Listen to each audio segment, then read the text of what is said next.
peace, and things are coming back together, including as we learned a little earlier on this afternoon, the restoration of one of those TVA main transmission lines between Alcorn County and Union County. That has then allowed folks to re-energize, add electricity back to the lines for some folks in Union and Tippah counties, and obviously Alcorn County as well. So some improvement there. Latest on Calhoun County and how they figure into all of this, as well as a freezing fog potential for later on tonight. Your first 12 on the forecast. Let's talk about that freezing fog for a moment. We're 30 at around 7 p.m. We're down to 24 by 1 a.m. And so that's cold enough that Mayor Robin Tannehill came on, talked with us live earlier on, and there was a push out from the folks in New Albany encouraging folks to stop dripping the water because it was starting to reduce water pressure. So that you have to weigh a bunch of different threats here. And during the day, the likelihood of pipes busting is a little bit lower than at night. I know this is the point where maybe some folks might need to drip again later on tonight. These temperatures aren't quite as cold, but we're also colder in the inside of houses in a lot of cases than we were before. So again, monitoring a bunch of different things all at the same time. I want to bring in someone who knows everything about what's going on the front lines there in Calhoun County. That is Randy Skinner. Randy is the emergency manager there in Calhoun County. Thank you so much for joining us here on Mississippi Live at 6 p.m. How are things in Calhoun County tonight? Well, we're a lot better than we were. I'll put it that way. We're starting to see some daylight there, Matt. Yeah, and I think that's the thing. It has this daylight is a perfect example, and you might want to turn my audio down just a little bit because I'm getting a little feedback on that. I think daylight might be an excellent example when you think about it, because daylight starts with just a little bit of light and becomes brighter and brighter and brighter, and I think that's kind of this process maybe to a T. Right. Yeah. You were talking about power and some other things, mainly here in Calhoun County. We are now around 2,000 still without power countywide. That's around 1,000, 1,200 in North Calhoun and roughly about 500 to 800 in South Calhoun from the numbers I can gather. It's been kind of hard to nail down some of the numbers. Everybody's so busy working. And right now, I just want to give a huge shout out to all of the electric power associations and the wonderful job they're doing. I'm telling you, they hit the ground running and they haven't stopped yet. So we want to show love where it's due. They deserve all the credit. They really do, because these are just, I mean, there's so many, and I knew that this was a rough job before, but there's just so many angles to how this is treacherous work and dangerous work. But everybody's staying safe there in Calhoun County. No issues, no injuries, no linemen, having any problems. Not that I've been made aware of. We've had several carbon monoxide incidents already. Had some real close calls. I will say this. So if anybody's listening out there and you're still running generator power, please make sure that it's far enough away from your home that the fumes will not come back inside, and don't let that sleep be your last sleep, please.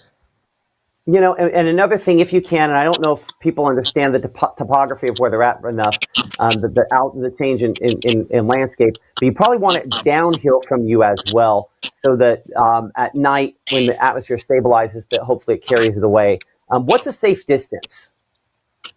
They recommend 20 feet at least from any opening, doorway, window, or anything like that. They recommend 20 feet. However, depending on the way the wind's been, variable and different speeds, it could change and blow it right back to the house. So the best thing to do is have it as far away. I know there'll be some loss. The longer cords you have and everything else that you run from it, it will have some power loss and everything else and cause it to run harder. But it's better to be safe and run less than take chances and have a bad outcome. Absolutely, completely agree. Have you guys had any water issues in Calhoun County, and are those resolved at this time? We've had several water issues. We've had several rural water wells that have been down. To my knowledge, the majority of them are back up. I think we have a break still. Young's water, that'll be down close to the Big Creek area, the very, very low end of Big Creek. Last I heard, they still had a break in the line, but the crews were out working on it.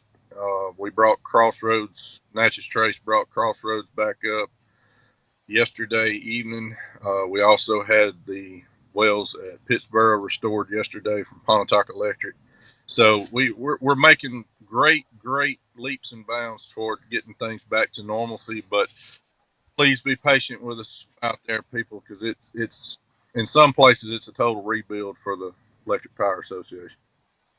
Yeah, I mean it's yeah. Have you finally got to the point that you no longer are having trees falling and increasing the outages?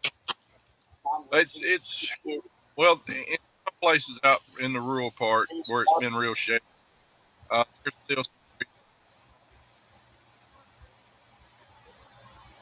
I think I'm losing your audio there. Oh, I'm sorry. Apologize. Can you hear me Oh, now? no, you're good. Yeah, I can. Yeah. Okay. So with the sunshine coming out today, being a real bright and sunny day, we had a lot of melt on the ice. We're making a lot of headway there. The more rural shaded areas where the roads are shaded and things like that, we still have some slick spots, but for the most part, we're thawing out good. Good. That's good progress. Good to hear that. Any other thing you want to pass along to residents of Calhoun County? Who, yeah, I mean, the roads are better, but is that a fair statement throughout the whole county? For the most part, our main roads, the main thoroughfares through Calhoun, all of the well-traveled roads, all of those are fine. We have no issues there. It's the ones that are out in the most rural parts that are less traveled and things like that. That's where we're running into problems. That's the reason why we still have schools dismissed for tomorrow, because some of our supervisors would like that extra day to kind of get things taken care of and make sure that we're not sending those kids out in a hazardous environment. So you feel, at least, I mean, I don't cancel school, you don't cancel school, I get that. But the expectation, or at least the hope, is perhaps by Thursday to have, is this Tuesday? What day of the week is this? This is Tuesday. Are we both living in that time warp? Oh, gosh. So the hope is by Thursday to have kids back in school? That's the plan, if we can. If not, we're going to always keep the kids and the parents and everything. We're going to keep their safety first and foremost in our mind. We're never going to put those kids in a dangerous situation. So if we feel there's any way possible we could have some of them get injured, we're going to lean on the cautious side of things. I do want to make one other notice. We still have our shelter locations open. If you're still without power and you need heat, food, or warm place to stay tonight, we still have our shelter locations open here in Calhoun City, at the fire department and at the Nazarene Church across from Regions Bank. And we also still have the gym location at Bruce in the park on Hastings Street. It will be open too if need be. So we do have warm places for you to go if you need to. I went by there earlier this evening and they were empty, so that's always a good sign. We had them pretty full last night, but we're making headway enough. We're starting to see a difference. Well, we appreciate you so much for talking with us. Randy Skinner, Calhoun County Emergency Manager, join us live here on Mississippi Live this evening. Prayers to y'all, and hopefully restoration continues at a quick pace. All right? Thank you, Matt. Hey, let us know if you need anything, and you've got my number. Call me. Even in the middle of tornadoes, I'm serious. If you've got something that could save a life, you hop on in, okay? I will do, brother. Thank you. Appreciate it. Okay, so again, as Randy was mentioning a moment ago there, they have had some water issues that are largely getting resolved in Calhoun County. That there's just so many different layers to this. Power then powers pumps then pump water to the top of water towers and help with pressure. Just so many different things and the way everything interconnects related to the system. And so good to hear that things are continuing to progress. I know a lot of folks wish they would have had power back yesterday, and then tomorrow. Many of those same folks will be saying, "Hey, when can our power come back?" And it's still going to be a few more days.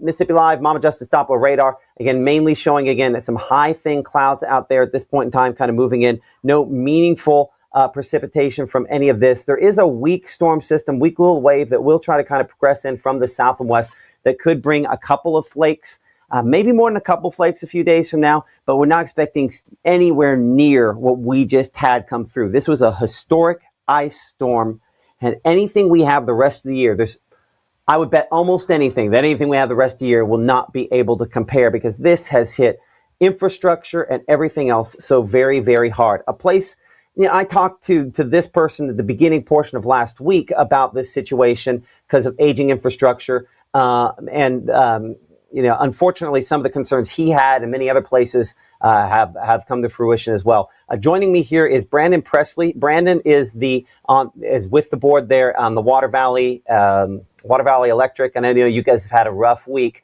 But from looking what I've seen on social media, things seem to be getting better. They're getting considerably better. I mean, look, until we get the last house on, Matt, we're not going to be happy. But we have brought in, right now, we've got 55 linemen and right-of-way crew that are on the ground. They're working every neighborhood in Water Valley. We've got a lot of damage, broken poles, transformers down, lines broken, you name it. You've heard this story all over. One of the things that we've been able to do here pretty quickly is get most of our gas stations are up now. Hospitals never lost power. We've been able to keep all those emergency services. Well, I shouldn't say keep them up. We've been able to get them quickly restored. I just came by our fifth gas station that got on now. So, we're making marked progress hour by hour to get service back on. And that's thanks. Look, I'm just a guy that gets to chair the electric commission here as a volunteer citizen. The folks doing the work are these linemen that have left their families. Not only our home team, which are champions, our 4 guys that we have in the city, they've done great. But we brought in folks from Louisville, from Philadelphia, Russellville, Alabama showed up today. We've had contract crews from MDR and Graves Power Supply, right-of-way crews cutting, suppliers that have rolled in truckloads of transformers, wire, and poles. It really looks like an army camp in the middle of battle as we're rolling this stuff out. But it's been a very good marked effort, and we've made a lot of good progress. We cut a good bit of the town back on just about 30 minutes ago, and we'll make more progress tomorrow. But we're not going to be happy till everything's turned on, but we haven't had any setbacks yet. Well, that's good to hear. It places you, I think, ahead of a lot of other places, and it's good to hear that you are getting the reinforcements that you need. I'm showing some pictures you guys have been posting on social media. I imagine just getting some of the equipment, the utility supplies, even into where you're at has been a challenge the last few days. It has, but now, you and I know each other from my past life in public office, and I was public service commissioner. This is a bad one, but we've seen these type of these disasters before. And one of the things we did early here was we started securing down suppliers and getting routes ready and getting folks engaged. When you were telling us on Wednesday this could be catastrophic, we believe it when it comes from your mouth is to God's ears. And so we immediately went and started calling in suppliers and calling in crews and having everybody on standby. That's made a big difference for us. Luckily, the Department of Transportation has been excellent to work with. I talked with State Executive Director Brad White today over MDOT. They've been able to get Highway 7 clear from I-55 into Water Valley. Look, Valley is in our name. So we got 2 big hills that separate this town. You've been here, Matt. And so it's a little bit of challenging terrain, but and we're off the beaten path. But all in all, we got a solid response. And again, I'm just the guy that chairs the citizen board. I'm not out there working on these lines. This credit goes to the folks out there in the field. Yeah, it really does. They've just, round the clock, and we just appreciate them so much. We were talking to somebody earlier today about how they really are in a lot of ways first responders that don't get recognized, because when the rain is still falling and the lightning is still clapping, they're out there trying to get the power back on. And obviously in this case, it's days and days on end. Let me tell you, 3:30 in the morning, Sunday morning, our field superintendent, Brandon Richardson's driving the truck, hanging out one window, and I'm hanging out the other with a flashlight, both of us trying to see what lines are down at 3:30 in the morning. These folks are first responders, and they deserve to be treated with that dignity. And our town has just outpoured love. Our cup runneth over with donations and things. And and we're taking good care of them just like their own family. Yeah, absolutely. Well, as I think I said earlier, buy them a cup of coffee, buy them dinner when this is all over with. It's that we owe them. All of us Oh owe yeah, them. absolutely. People do not. I spent 16 years as public service commissioner, and I've always said people don't think about utility service till they don't have it. They don't want to hear about it till they don't have it. And These then they services are essential. They're essential for life and the economy and your community, and you got to get them back up. And my hat's off to these folks that are doing it. Do you guys, and I know this is outside of your purview in this case, but do you guys have warming shelters in town for folks that maybe still don't have power? We do. We're actually the city opened up the Civic, which is a newly renovated auditorium. We had a generator down there before they got service restored, and so we've got a warming shelter at the Civic, which I think is 901 North Main Street, but it's right by First Baptist Church. I may be off on that number, but it's a big building. You'll see it right by the First Baptist Church. People can come charge their devices, warm up, and we're staffing that 24 hours a day. We've got a huge volunteer effort that's turned out to try to help. Well, I know that you guys are appreciative of all the volunteers, and this is going to be a slow cleanup process. Anything else you want to add? Yep. Yeah, just we're asking our customers to text us pictures of damage to the electric system. We've had 500 pictures come in the last 30 minutes. That's going to help us document for the federal response and the state response. We're taking this very seriously as to how we're going to go about, document our 833 number that we've been blasting on Facebook. Take some photos and text them to us. That'll put your address stamp on there. And when we get ready to document what all we've gone through, that'll help us. We can take those by text now, thanks to modern technology. Okay, I'm putting the number on there. Text photos to, what was it one more time? Oh, yes, 833-262-3985. 833-262-3985, and that is our emergency response line for the electric department. But it's a two-way, so you text us and we can text you back, and you can send us photos. There you go. So damage to the system there in Water Valley, text those photos to 833-262-3985. It's amazing how that helps you guys. I mean, people at home, I'm sure, are very willing to show you where things are damaged in hopes. Oh, yeah. That's right.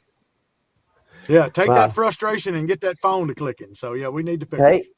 And again, I think that's one of the benefits of both the state and federal disaster declaration is so that you guys will be able to get, some of the funding, hopefully some reimbursements for trying to put some of this back together.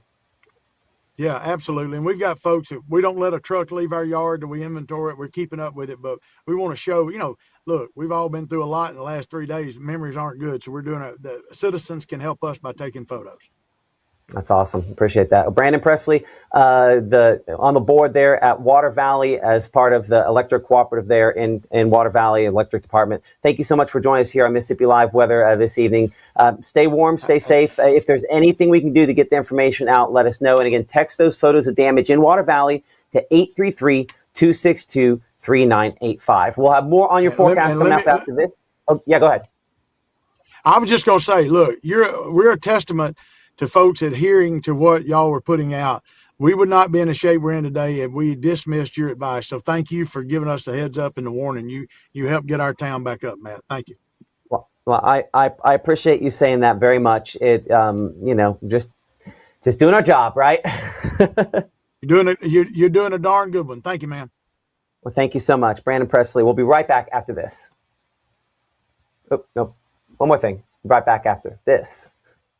Out with the old and in with the new. It's time to save big at Room to Room's New Year's sale. Store-wide markdowns 50 to 70% off. No tax. 48-month special financing. It's a new year at Room to Room Furniture in Tupelo. There's no place like home. I have been going to Tupelo Smiles my whole life. When I was a kid, I was unhappy about uneven coloring on my teeth after getting my braces off, which at the time there really wasn't a fix. I was recently made aware of a solution that would totally fix it, which is exactly what we did. They not only heard my concerns, but they never stopped looking to solve my problem, and that's why I love Tupelo Smiles.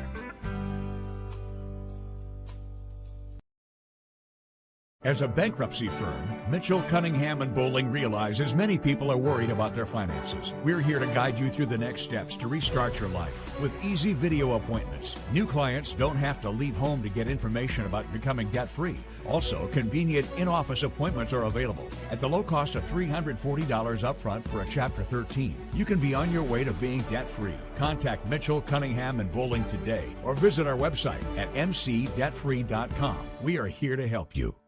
This portion of Mississippi Live Weather is presented by Little's Jewelers. Right now, from the Room to Room Weather Center, here's Mississippi's Chief Meteorologist, Matt Lovehon.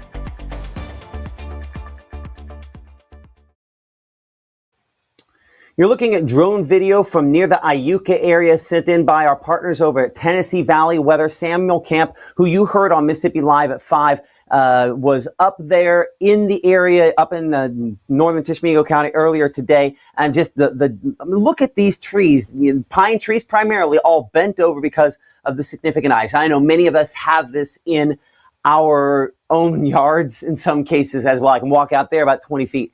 And we had trees that looked like this, but just the sheer quantity, the damage to timber in this state, which is, again, a major impact. We haven't even gotten to the monetary impacts of this, which are going to probably be, easily in the triple digits, probably in the millions for this. This has just been a disaster of very significant proportions on a smaller, but again, very significant level. We did have reports earlier this afternoon of a collapse of a canopy at a gas station. This in Washington County in Greenville, and reports also of injuries there, up to 10 injuries as that canopy was knocked down by ice and snow that got heavy from the melting. And honestly, just the canopy couldn't take it anymore because of the weight. We do not know the condition of those injured, but most certainly our prayers are with folks there. And you can just still see that was an afternoon time period. Looking on the ground there, still very slushy. It's one of the many impacts that we're watching tonight, including roadways that remain very, very treacherous at most, especially in the northwest part of the state. At this hour, you're looking at the Mississippi Department of Transportation camera there near the Memphis area. Could that truck go much more slowly and be moving forward? That one decided it wasn't even worth it. When we looked at this, I cannot show you a camera of it, but we do know that at last check, and Gabe will pop in here and let me know if this is still incorrect. At last check, there were reports again out of Panola County. I'll see if I can pull the alerts off of the top part here where it shows, I think we just got the color there on top. There we go.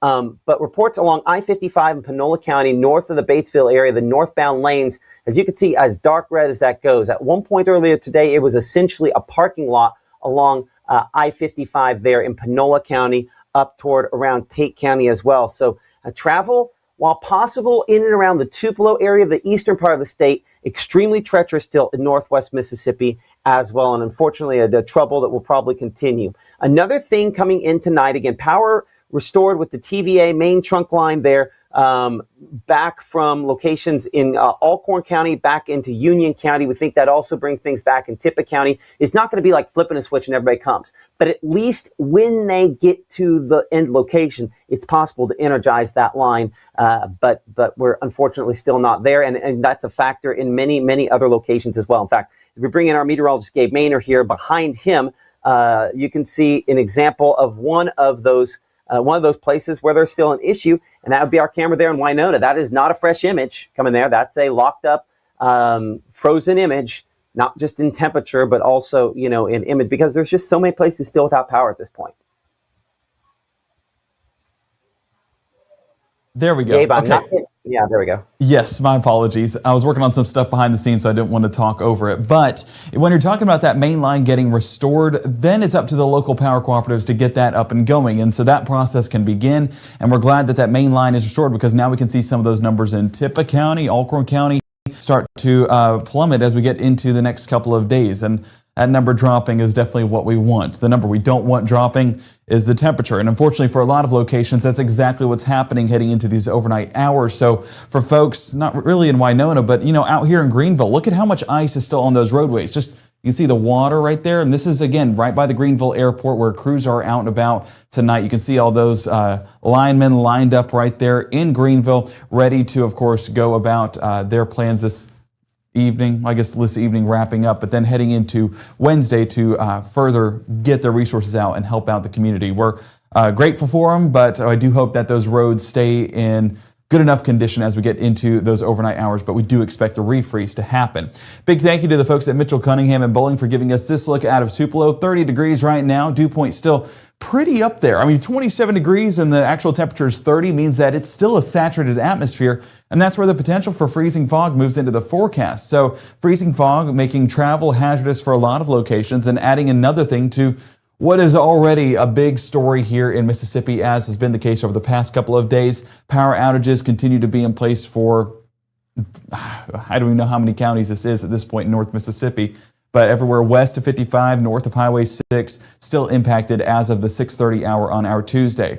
Fortunately, today, for those power outages, crews were able to get out and about because of the dry air, the dry skies that we had all throughout the day. Actually let in some of the sunshine, and that worked to melt some of that ice as well. But now as temperatures are starting to refreeze, that's where the potential for that below freezing, the refreeze to happen on some of that water that has melted from earlier on today. So travel still not advised in some of those areas that have been a parking lot already, probably continuing to be so into those overnight hours once again. 28 degrees by 8, 26 by 10, 25 expected by midnight. And that's where we're getting some of that patchy fog to move in place. And one of the things we'll talk about later on in the broadcast is how this fog pairs with the cold temperatures and makes for a hazardous commute, a term we call freezing fog. And we'll go over that in a little bit more detail in just a moment. Your Tuesday night staying on the dry side despite that moisture being in the forecast. And a big driver in what's happening is actually this cold front that's right overhead in the North Mississippi area. This, of course, going to drive things over the next couple of days as it keeps moisture in the forecast,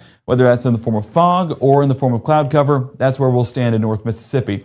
Luckily, a lot of those showers still down south, so not going to be posing a threat for us and for those areas that are still dealing with what happened over the weekend. I know that's a welcome sight because we don't want to deal with any more moisture in North Mississippi. Our Wednesday morning, bringing it back in here to North Mississippi, you can see low temperatures get into the upper teens. Boonville, Corinth, Senatobia, and Tunica. The rest of us, 21 Clarksdale, Grenada, 25 Louisville, and Belzona. So it's going to be a cold one for sure, but wind non-existent in this forecast, and that's what's allowing for some of those foggy conditions to move in place.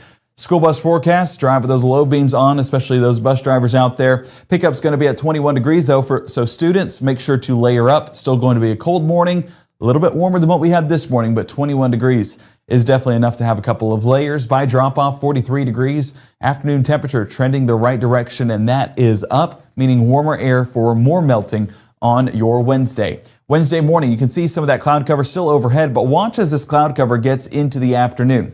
What this looks like is, of course, cloud cover, but what it also is some of that patchy fog there at the surface. We'll start to get some breaks in that fog by the lunchtime hours, and then we'll get those clearer skies by the afternoon. So fortunately, the fog is not sticking around forever, but will pose a threat for some of those early morning commuters, even those that are still in better shape and heading to school on Wednesday. But I know for a lot of us, we're just basically trying to stay warm as we get into our Wednesday morning, and hopefully we'll continue to restore those power efforts. And again, a big thank you to our power cooperatives for all they've done so far.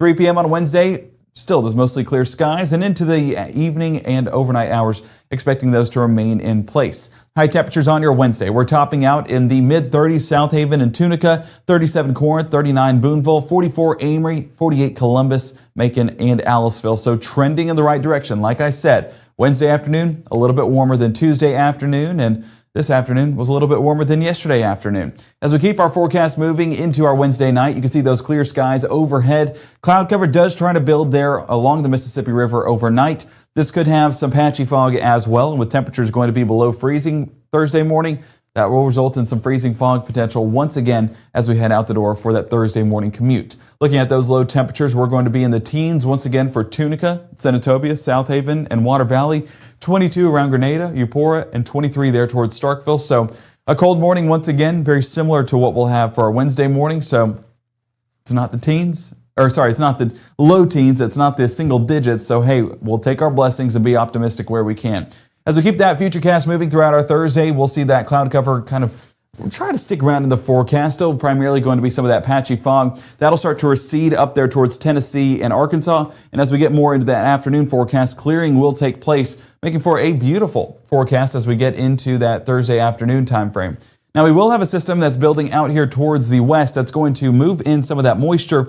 And we talked about this at 5 o'clock. You know, not impossible to get a flurry or two out of this system, but we are not expecting this widespread of coverage like we're getting on our strike model. This is way more ambitious than we want to showcase, but nonetheless, it is a possibility to at least get some winter precip, light flurries. That's it. I'm not seeing any impacts come out of this. And Matt, you talked about do what? And again, I agree with that, but I also want to be cautious because I think we have a more vulnerable population than usual.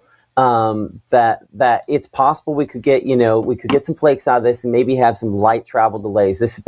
But what I think the main thing Gabe's trying to say here is that this is nowhere near what we just experienced.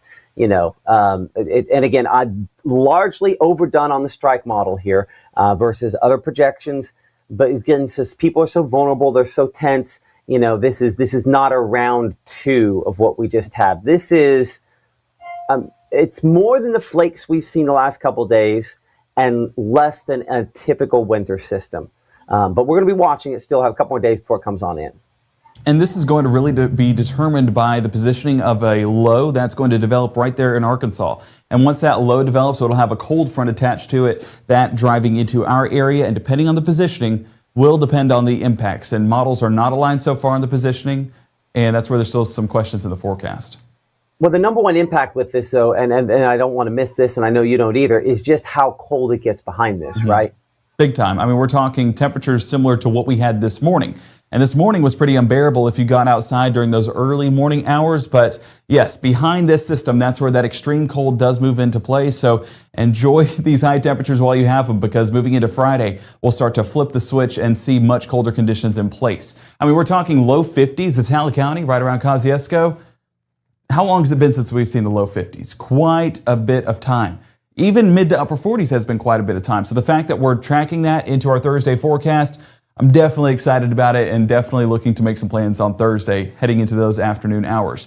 Because look at the shift. Friday, we're talking high temperatures in the mid 30s, but then let's get into low temperatures. Mid 20s Friday morning, transitioning into the low teens Saturday and Sunday morning. Now, these have trended a degree or two up. We hope that that continues that trend, but I wouldn't be shocked at all if maybe single digits up along the Tennessee state line was a possibility by the weekend. Again, a very similar temperature pattern to what we had this morning in North Mississippi. The reason why those temperatures are dropping is because of that cold front, but also because of the clear skies that'll be in place, allowing for any of that heating to escape and leave us with that cold air underneath. But that's not the concern right now. Of course, it will be cold, but the concern heading into our Wednesday and our Thursday is patchy fog, because the temperatures will be at freezing, a term we call freezing fog. We're talking the latest details coming up on Mississippi Live Weather at 6 in the next 60. Game day brings its ups and downs. Celebration and disappointment. Anxiety and relief. Friends and enemies. You can always argue over who should have won, but everyone can agree on great food. Appetizers, entrees, drinks, party platters, or even the taste of sweet victory. There's something for every season at Eat With Us restaurants.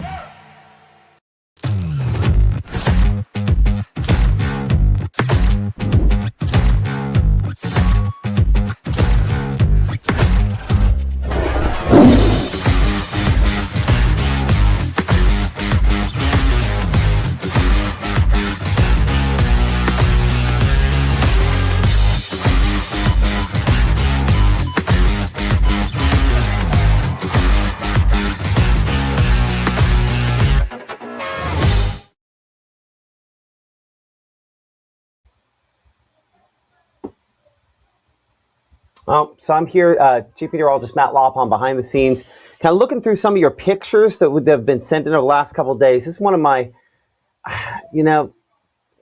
those shouldn't be heading that direction, right?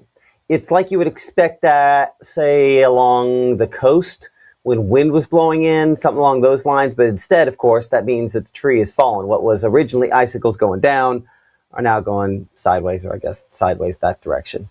So many pictures that you guys have sent in from across the region, of course, the last few days. I'm trying to put together an album we'll put on Facebook of frozen pretty much everything. And a reminder, do not walk on frozen lakes.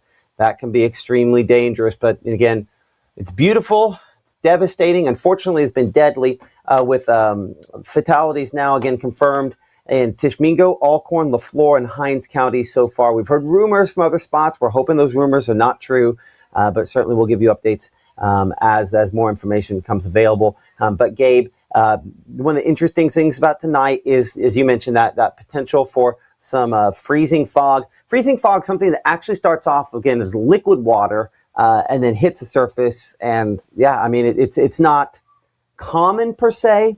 It's not uncommon. I feel like we have a chance once or twice a year. In many cases, it doesn't really yield much, but it does have that potential sometimes. Yeah, you know, it requires temperatures to be below freezing, but fog, like you mentioned, is just moisture at the surface. It's basically a ground cloud, if you want a summary of it. And so whenever we have that and the moisture at the surface, freezing temperatures, whatever surfaces they land on, that's when we'll see that freezing and potentially a glaze on roads or yards or anything of that matter. And so that's where it becomes a hazardous commute. But before we get there, I saw someone in the chat, and I forget the name off the top of my head, but they were asking, you know, is there a second wave heading into this weekend? And I'm going to try to find it. I don't know if I'll be able to find it. Oh, I don't know if I'll be able to find it. I wanted to find it real quick, but either way, if it was you in the chat, I'll go ahead and address it because I did see it earlier on. So second wave. The second wave that we were watching, not necessarily concerned about, but watching, was down there in the Gulf. And basically that is our typical winter weather setup, is whenever we have a low in the Gulf that spreads across the Gulf and of course wraps around some of that moisture in that counterclockwise fashion, interacting with some of the cold air that might be overhead. And that's where we could get some of that winter precipitation.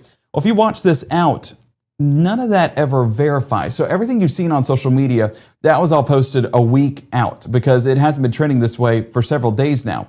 So everyone, whether it's out of a scare tactic or fear mongering or anything of that matter, you know, it's not truth. And so that's what we want to give you real quick on Mississippi Live Weather is the truth.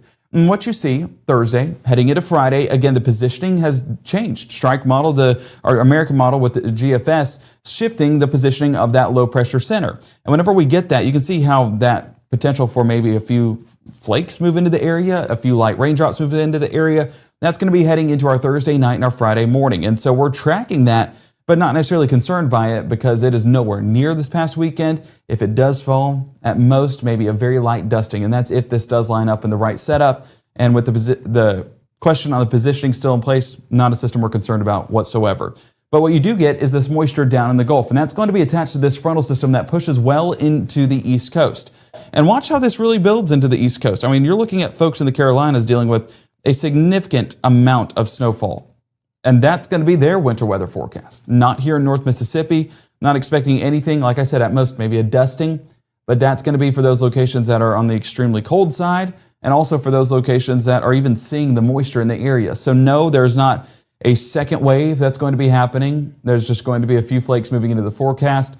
But I know that folks are still recovering, and I know that folks are seeing those posts, and I do not want you to be alarmed that we're not getting what happened this weekend heading into this next weekend. We're going to be on the calmer side for sure. Let's bring it back in here because there is still a hazard that we need to talk about, and that's going to be this fog that we're expecting to move into the area. So whenever we talk about setup, well, first starts with that breeze moving over cooler ground, and so that's what we're going to be getting with a term that we call, you know, that advection fog. You get that warm, moist air mass moving overhead over the cooler surface we have right here in North Mississippi right now. We also get that cooling because the warm air mass gets cooled by the ground below. The air cools and becomes saturated with moisture. Of course, that says it right there, but it gets you a visual right there with that cooler air mass moving in, and of course the cool temperatures at the ground cooling off the sky, lining up those temperatures, and you have the dew point and the temperatures being equal, and fog therefore forming. So as we take a look at this, you get the fog, and of course that saturation of air leads to the fog formation. The thing that this graphic doesn't show is that when temperatures at the surface are at freezing, especially well into that freezing mark like we are in North Mississippi, that's where you get that potential for freezing fog. And so, you know, whenever you have these foggy conditions, if you're driving through fog, you get those water droplets on your windshield. That's usually on an above 32 degree day. Whenever we have fog and it's below 32 degrees, those droplets that form on your windshield could potentially cool off quickly and potentially become ice. And same thing on the roads as well. If there's enough moisture with this fog, then we could be talking about some of those slick surfaces on those roadways. And so as we showed you yesterday, Black ice is possible, black ice being the ice that forms on those pavements and on those roadways, and fog is a way of getting black ice. And so whenever we talk about foggy conditions and below freezing temperatures, it's water droplets freezing instantly on surfaces below 32 degrees. The roads tomorrow morning going to be below 32, and so will, some of those elevated surfaces, your vehicles, whenever you first start them in the day, and things like that. So it's not an impossibility to maybe get a light glaze developing on some of those surfaces, and that can be a hazard enough to where wrecks could happen and things like that. So we want everyone to stay safe getting into that commute tomorrow, because that is a realistic possibility.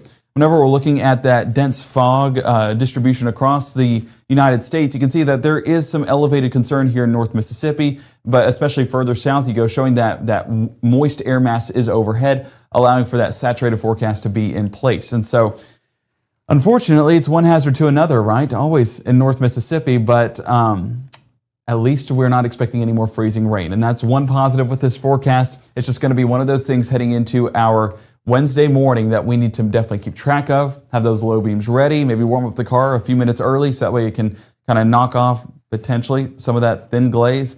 But yes, we're watching this, Matt. Like you mentioned, it's not exactly a rarity, but it's not exactly a common occurrence. It's something that's possible with the right ingredients, and that's what we have heading in place tomorrow, potentially heading into Thursday as well if that moisture tries to linger in the forecast. But if we stay prepared, we're able to overcome it.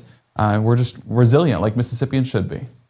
Absolutely, and have been very, very forthcoming with all of your pictures and things that you've kind of sent in as well. I do want to show a few of those before we kind of wrap up here this evening. Just a lot of pictures that you guys have shared with us on social media. This is just, I say social media. I haven't really checked social media, if we're honest. These are all with the Mississippi Live Weather app. So if you would like to download that app, I'd certainly encourage you to download that app.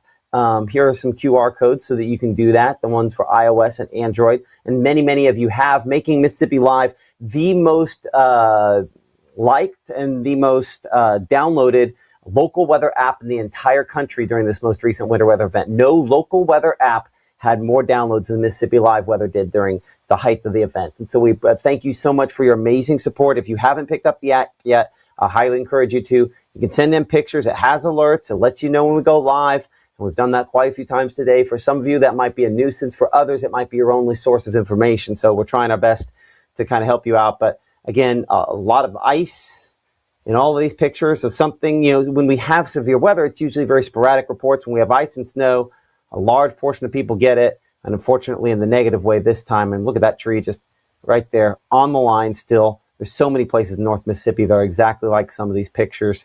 And just sad to see the damage to all of the trees here. So thank you so much again for all of you for sending in your pictures. Thank you to our sponsors, as you can see on the bottom of the screen here, that have been with us in Mississippi Live Weather. Tell that dog to get out from under there. Not that my dog would listen either. Don't let the kids walk under those trees. The ice falling off more later today, so maybe not as much of an issue. But yeah, I mean, just so many places, trees on power lines. Every one of these has to safely be taken down. A tree like that can be difficult to take down on a normal day. Now you got to get it off of ice. You got to get off the lines, and it's just got there's so many ways in which things go wrong, and it takes a while, unfortunately.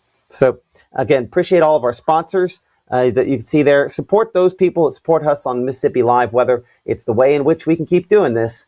And without that kind of support from them, there's no real other way to do that. I'd love to say we can, we give it away for free. That's what we absolutely do. But ultimately, it takes sponsors. And so whether it's Tupelo Smiles or any of the other sponsors that we have here, please just go by there and check them out.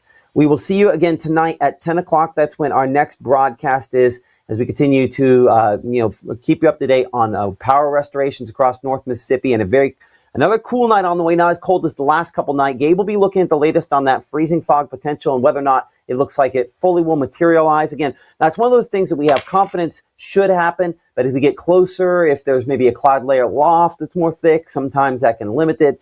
Gabe will have updates as to how that play out here in the Room to Room Weather Center on Mississippi Live at 10. But for Gabe Maynard, I'm Chief Meteorologist Matt Lawpon. We'll see you later.